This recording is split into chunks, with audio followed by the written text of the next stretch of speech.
Dating in itself is a challenge, but dating someone with a chronic condition or a disability can cause additional challenges. You're really stepping into the unknown.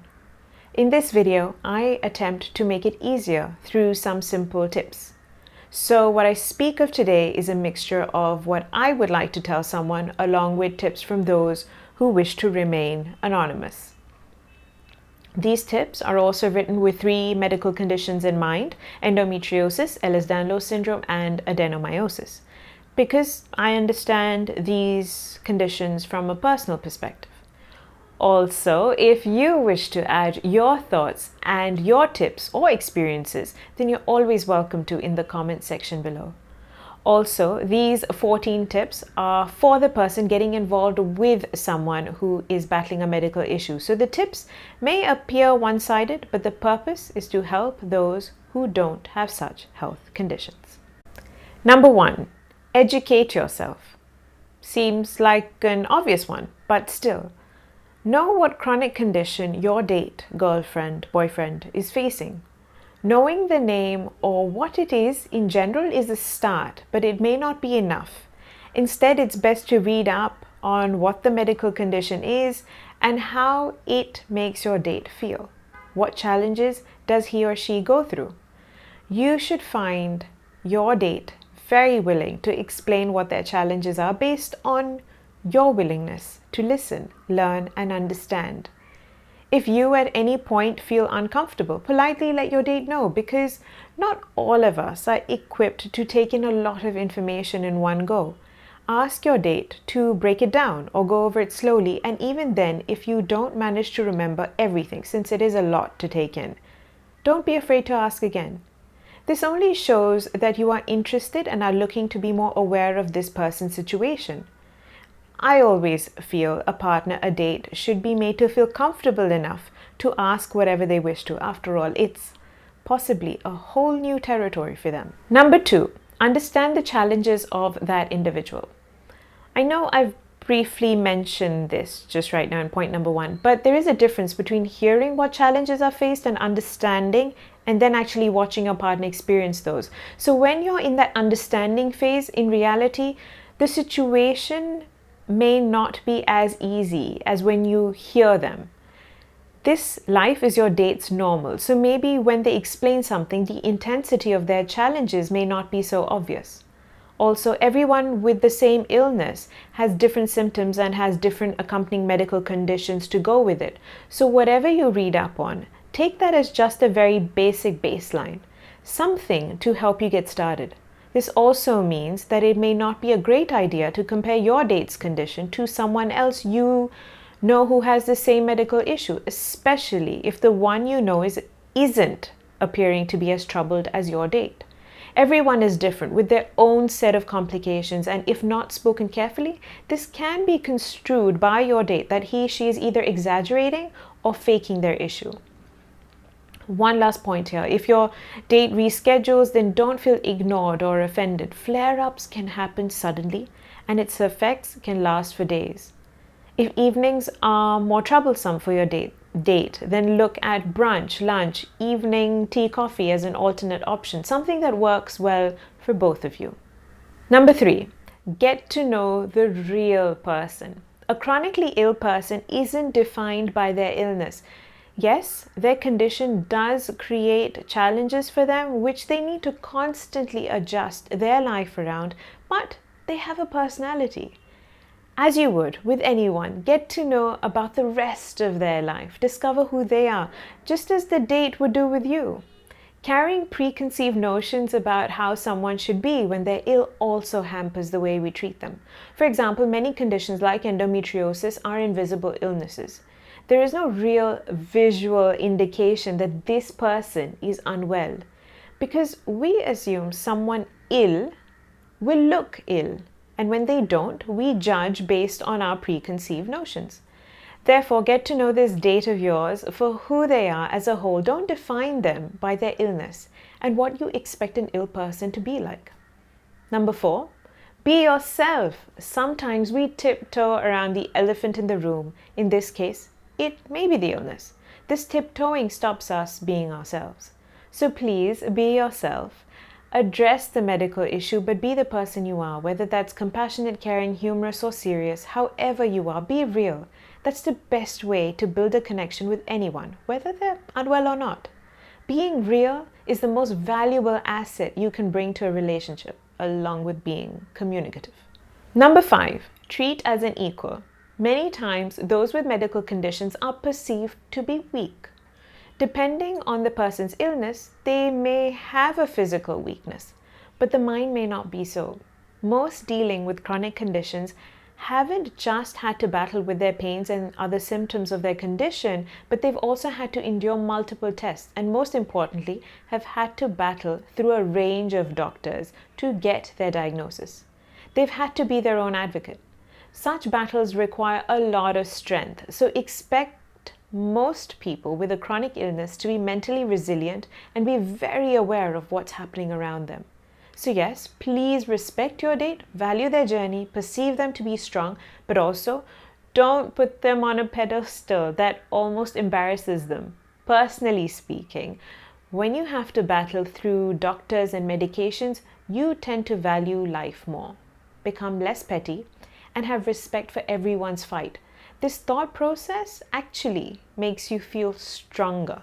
Number 6, pace it. Like any relationship, it's always good to take your time to understand each other. Be realistic that this process of understanding could take longer because there are layers to a medical condition that may not all come up in the first few conversations. Over time, see where you both stand emotionally, mentally, and even physically. Rushing anything can cause resentment later. Instead, look to grow together, slowly. Number 7, understand intimacy. Taking the previous point forward, anyone with a chronic condition such as endometriosis or adenomyosis, for them, comfort and intimacy can vary. This also needs to be understood and paced because anyone suffering with a chronic condition could be at a different stage in terms of their pain levels, therefore communication is essential. Being open about this topic tends to release a lot of unnecessary mental pressures. Number 8, introducing your social group. If your date's medical condition has visible signs, then it's natural that those around you will be curious to know what has happened. It's always good to ask the one with the medical condition, of how their condition would like to be described amongst others, because not everyone would be encouraging or understanding that you're dating someone with a medical issue.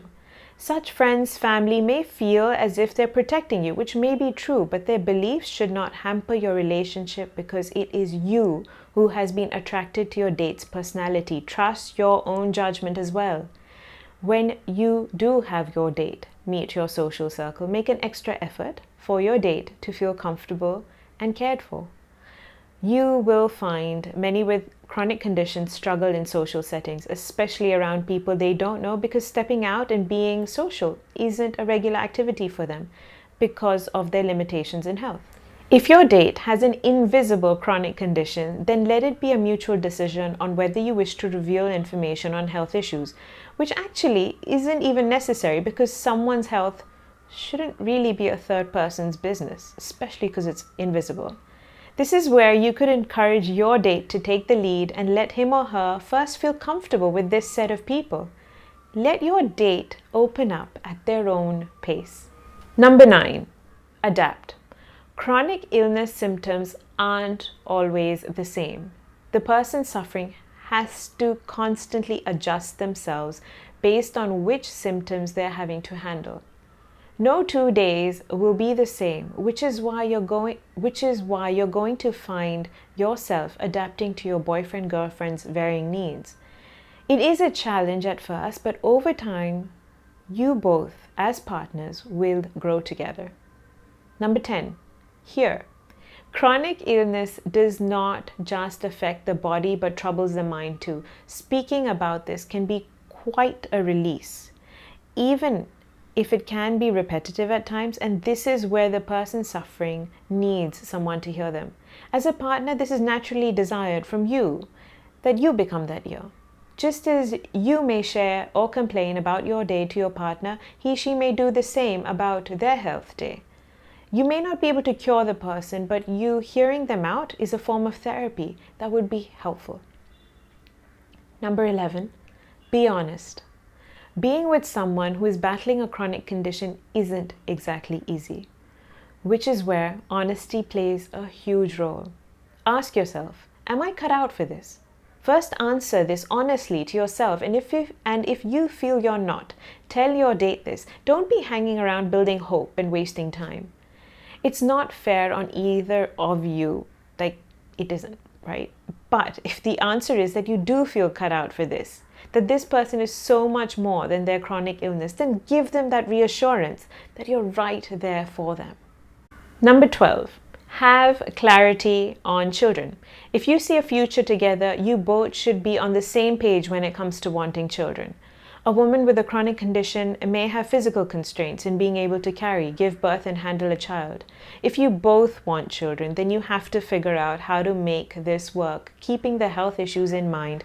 And yes, there are usually ways around this, so look to figure this out together. If one of you wants children and the other doesn't, and neither of you feel you can come around to the other person's want, then don't let the relationship drag. Like mentioned earlier, you don't want to harbor resentment for any reason. Now, I thought it makes sense to add a couple of more tips to this list if you're dating someone with a visible physical disability. So number 13, understand the aids used. Many with visual disabilities or even invisible conditions can use various aids to help them get around and reduce their strain. For example, for me, I use walking sticks, and I also use an arm, wrist, finger, ankle, or a knee brace depending on how I'm feeling that day. There are many who need to use wheelchairs and additional aids to help them improve their quality of life. The use of these aids may not always be needed, but an awareness that this may be the case for your boyfriend, girlfriend is important. Over time, you may be needed to help them with these aids, which is why understanding when it's needed and how it's used can be helpful to your partner. Number 14, be aware of location challenges. If you're meeting up, be aware of how accessible the place is for your date based on their mobility. You wouldn't want your date to face additional and avoidable struggles and pain. So that's it from my list. I hope to keep adding and modifying it over time. But before I end, I just wish to add, everything mentioned today comes as you grow together. Give yourself time, communicate, and be honest with one another. Nothing can trump the importance of honest communication. Please do like, share, and subscribe to my channel. And of course, good luck and happy dating.